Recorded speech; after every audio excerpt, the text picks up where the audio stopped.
Et histoire de finir ce marathon, on vous propose un film bonus chacune qu'on vous pousse vraiment à regarder en plus des 14 films qu'on vient de vous proposer. Et pour moi, ce sera Kuzco, l'empereur mégalo, qui marque l'entrée de Disney dans le 21e siècle, puisque le film est sorti en 2000. Ça fait très longtemps qu'on veut parler de Kuzco sur cette chaîne, parce qu'on adore tout ce film, mais c'est très dur de faire des blagues sur un film qui est déjà très drôle. Donc ce marathon nous semble être le bon moment. Kuzco raconte l'histoire complètement délurée d'un jeune empereur égoïste et prétentieux qui se retrouve transformé en lama par sa conseillère Yzma, qui prend très mal le fait d'avoir été viré par ce sale petit enfant gâté. Bon, en vrai, elle voulait le tuer, mais son assistant Kronk s'est emmêlé les pinceaux dans les fioles et donne à Kuzco de l'extrait de lama au lieu du poison. Ce sont des choses qui arrivent. Kuzco se retrouve alors en compagnie de Pacha, un villageois dont il avait voulu raser le village pour y construire une piscine, et avec lui, il va apprendre l'amitié, l'empathie et toutes ces conneries. Kuzco est sans hésitation le Disney le plus drôle. Chaque réplique est culte, il y a un gag par minute et l'humour parle vraiment à tout le monde. Il y aura au moins un gag quelque part dans le film qui vous fera rire. Chaque personnage est marquant, même Pacha qui est tellement gentil et naïf qu'il en devient drôle. Comme je l'ai dit, Kuzco n'a pas vraiment les traits de caractère du héros Disney classique, et de ce fait, c'est le seul Disney où le méchant n'est pas forcément plus mauvais que le héros.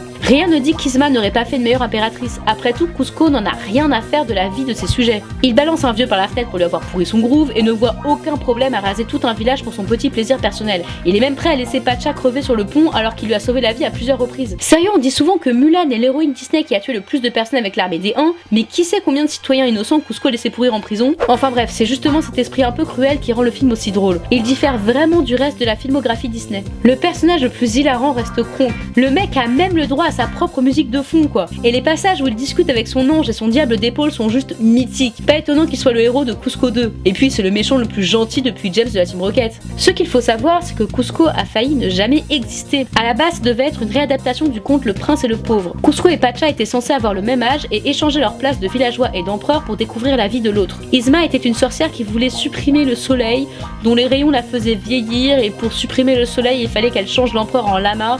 Enfin bref, c'était pas très clair tout ça. Il devait aussi y avoir 6 chansons dans le film, dont une chanson de méchant pour Yzma, qu'elle aura finalement dans la suite.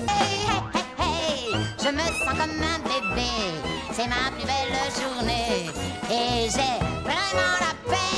Ouais, c'est peut-être pas plus mal qu'elle ait pas eu sa chanson au final. Hein. Bref, Roger Allers, qui était à l'époque chargé de réaliser le film, finit par abandonner et Mark Dindal, alors co-réalisateur, se retrouve seul à la tête du projet. Il remanie le scénario à sa sauce et c'est ainsi qu'on se retrouve avec le film qu'on connaît aujourd'hui, avec sa bonne dose d'humour et ses 2 chansons composées par Sting. C'est quand même marrant de voir quelques traces du premier projet dans le film final. Par exemple, ils ont conservé le prénom de Pacha pour le villageois alors que Kuzco s'appelait avant Manco. Et si Yzma est si vieille et laide, c'est parce qu'elle n'a du coup jamais réussi à supprimer le soleil. Si vous n'avez pas vu Kuzco, désolé de vous le dire, mais vous avez carrément raté votre vie. Hein. Prenez tout de suite des vacances et matez-le vous jusqu'à ce que vous le connaissiez par cœur, comme tout le monde.